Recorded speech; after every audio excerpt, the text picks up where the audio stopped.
Joe Biden has years of experience on the Senate floor, but will the decision to add him to the ticket help or hurt Obama's message of change? Joining us now is David Sirota. He's a nationally syndicated columnist based in Denver, also the author of The Uprising. He's been following Biden for years.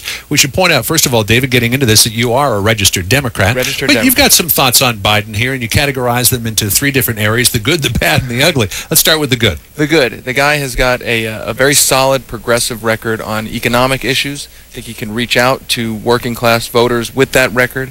He's had a long experience, I think, on Capitol Hill, and that might be a double-edged sword, but in terms of knowing how the system works, I think that's good. And I think, again, as it relates to economic issues, this nomination is proof that the progressive wing of the Democratic Party, I think, has won over the corporate wing of the Democratic Party. All right, what about the bad? The bad. He is a guy who is supposed to be very, very experienced on foreign policy. That's why he was theoretically put on the ticket.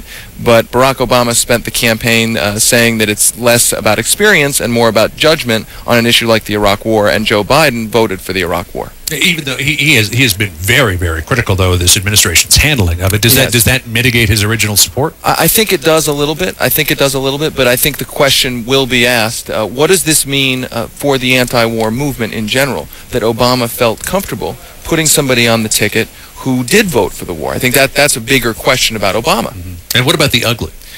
Well, the ugly, I think, is beyond the idea that Joe Biden is known as sort of a gaffe-prone guy. The hope is that he doesn't make any gas, but I think also the ugly is that he did vote for the bankruptcy bill, which was a bill that puts people into sort of crushing debt and exacerbates that debt. He's a senator from Delaware, which is basically a corporate banana republic, and that's why he voted for the bankruptcy bill. MBNA is there, and I think he'll have to answer for that. And I also think, as I said before, the double-edged sword of the 36 years in the Senate. Barack Obama is saying he's a change guy, but he's put somebody on the ticket who's from the inside. Now, what about some of the things that he said about Senator Obama during the primary campaign, particularly at this debate in August of last year? Let's watch this exchange between Joe Biden and George Stephanopoulos.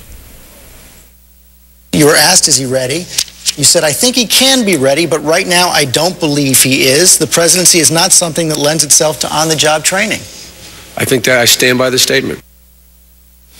So there he is, standing right beside Barack Obama, suggesting he's not ready to lead this country. And now he's got to back him up and defend him.